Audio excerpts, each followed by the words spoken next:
할렐루야! 행복한 교회 승리하는 성도 여러분, 예수 그리스도 안에서 항상 기뻐하는 오늘이 되시기를 바랍니다. 하루에 성경 한 장 읽고 5분 메시지 듣고 그리고 30분 각자의 처소에서 기도하는 153 시간 세 번째 시즌 94번째 순서이고요. 하나님께서 우리에게 선물로 주신 이날 2월 28일 화요일 순서입니다. 오늘은 이사야서 30장 18절 한 절만 가지고 우리가 같이 은혜를 나누려고 하겠습니다.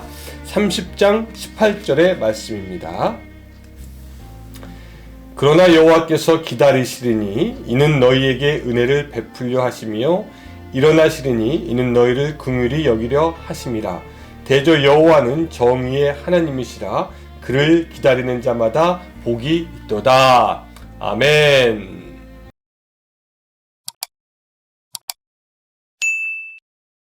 오늘 본문은 29장에 이어서 부패한 남유다 지도자들과 백성들을 향한 죄의 책망, 심판, 경고, 그리고 회복의 약속을 반복해주는 부분입니다. 전반부 1절부터 17절까지는 이사야 선지자가 남유다가 애굽과 동맹을 체결한 것이 그들의 믿음 없음임을 책망하고 오히려 그로 인해서 수치를 당하게 될 뿐만 아니라 아무것도 얻지 못하게 될 것을 경고하고 있습니다. 오늘 본문은 기원전 705년경 남유다가 애굽과 동맹을 맺어 아수르의 공격을 견제하려고 했을 때 애굽으로부터 아무런 도움을 받지 못했던 수치스러운 일을 미리 예언한 것이 되겠습니다. 한편 후반부 27절부터 33절은 범죄한 남유다를 징계하기 위한 그 도구로 사용된 아수르에 대한 멸망과 심판을 경고하고 있습니다. 이 본문의 예언은 기원전 605년 아수르가 바벨론 느부갓네살에 의해 멸망함으로 그대로 성취가 됩니다. 자, 의지할 하나님을 의지하지 아니하고 사람의 눈으로 볼 때 힘이 되는 애굽을 의지하는 남유다를 보면서 이사야는 우리가 아까 읽었던 본문 18절처럼 얘기하는 것이죠. 그러나 여호와께서 기다리시리니 이는 너희에게 은혜를 베풀려 하심이요 일어나시리니 이는 너희를 긍휼히 여기심이라. 대저 여호와는 정의의 하나님이시라. 그를 기다리는 자마다 복이 있도다 라고 말씀이죠. 오늘 본문을 보면서 흥미로운 것이 있습니다. 하나님과 우리 사이가 서로 기다리는 사이가 된다는 것입니다. 본문에는 여호와께서 기다리시리니 그리고 또 후반절에 보면 그를 기다리는 자마다 복이 있도다 라고 말씀합니다. 먼저 우리가 알 것은 여호와께서 우리에게 은혜를 베풀려고 기다리신다라는 겁니다. 사실 하나님이 우리에게 아쉬울 것이 하나도 없습니다. 우리가 힘이 있다고 한들 그것이 하나님께 얼마나 도움이 되고 또 우리에게 지혜가 있다고 한들 그것으로 인해서 하나님이 덕을 볼 일도 없습니다. 그런데 하나님은 그저 우리에게 은혜를 주시기 위해서 우리를 기다리시는 분이시다. 성경은 말씀하고 있습니다. 하나님은 이스라엘 백성들이 애굽에 그들의 마음을 두지 않고 하나님에게 두어 하나님을 의지하기를 바랬고 하나님께 오기를 기다렸습니다. 그리고 이스라엘이 오면 은혜를 베풀어서 그들로 하여금 아수르의 공격에서 벗어날 수 있게 하였을 것이지만 이스라엘은 그들을 기다리는 하나님을 알지 못합니다. 여러분, 그 하나님은요 지금도 우리를 기다리고 계십니다. 우리가 우리의 힘을 의지하지 않고 우리가 우리의 지혜를 의지하지 않고 우리가 하나님께 나아가서 하나님께 순종하기를 하나님은 기다리십니다. 그리고 그렇게 하나님께 나아가는 자에게 하나님이 은혜를 베푸실 줄로 믿습니다. 히브리서 4장 16절은 다음과 같이 우리에게 말씀하고 있습니다. 그러므로 우리는 긍휼하심을 받고 때를 따라 돕는 은혜를 얻기 위하여 은혜 보좌 앞에 담대히 나아갈 것이니라. 하나님이 우리를 기다리고 있는 것을 우리가 기억해야 되지만 또 두 번째, 우리 편에서도 하나님을 기다려야 합니다.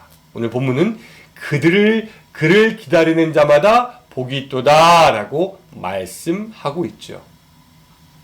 하나님은 우리를 사랑하시고 우리에게 모든 은혜를 베풀어 주시지만 하나님은 아무 때나 그냥 아무 것이나 우리가 원한다고 그저 우리에게 허락하시는 분이 아니라 하나님의 때, 하나님의 허락하실 것을 우리에게 주시는 분이시기 때문입니다.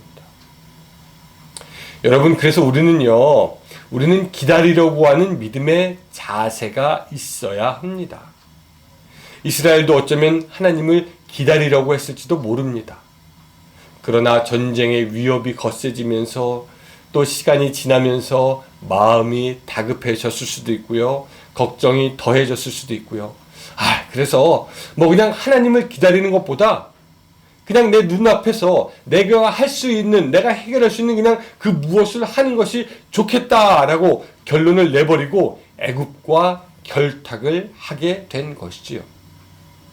하나님은요, 우리가 우리의 지혜로 무엇인가, 지금 내가 원하는 것을 하는 것을 바라는 것이 아니라 하나님의 때까지 인내하며 기다리는 것을 우리에게 원하시는 줄로 믿습니다.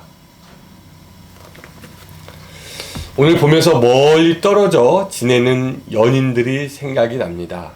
연인들이 멀리 떨어지게 되었다면 남자는 여자를 기다릴 것이고 또 여자 역시 남자를 만날 날을 기다릴 것입니다.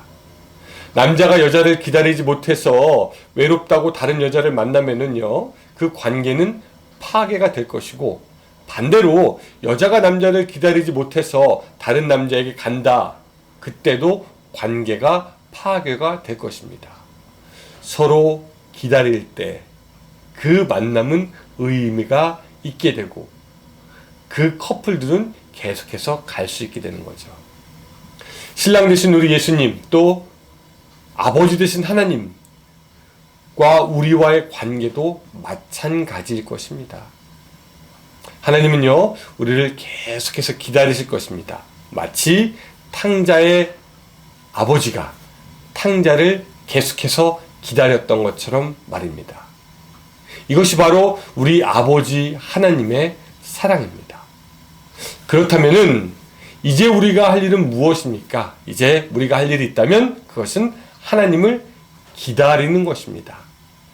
안나가 시므온이 예수님이 올 때까지 늙기까지 기다렸던 것처럼 오늘 우리도 하나님이 오실 때까지, 하나님이 됐다고 할 때까지, 하나님이 오케이 할 때까지 기다리는 믿음의 자세, 하나님을 신뢰하는 마음이 우리에게 필요한 것입니다.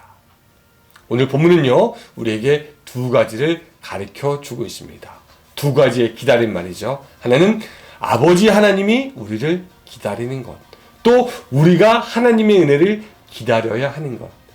이 기다림과 기다림이 만날 때 역사가 있게 될 것이고, 이 기다림이 계속될 때에 비로소 하나님의 은혜가 우리에게 부어지고 우리가 이기게 될 줄로 믿습니다. 하나님을 믿는 마음으로 서로 기다리는 소통으로 하나님과의 계속적인 관계가 있기를 주님의 이름으로 축원합니다. 기도하겠습니다. 하나님, 오늘 우리들의 삶, 우리들의 신앙 주님께서 불쌍히 여겨주셔서 우리를 기다리시는 하나님을 우리도 기다릴 수 있도록 주여 도와주시옵소서. 우리를 향해서 인내로 은혜 주시려고 기다리시는 그 하나님을 우리가 믿음과 신뢰 가운데 기다림으로 말미암아 그 기다림이 만남으로 이어지고 그 만남으로 인해서 오늘 우리가 또 하루 살아갈 수 있는 힘과 능력, 용기 얻게 하여 주시옵소서. 예수님의 이름으로 기도드리옵나이다. 아멘. 네, 감사합니다. 여러분, 오늘도 함께 해주셔서 감사하고요. 오늘도 좋은 하루 되시기 바랍니다. 안녕히 계세요.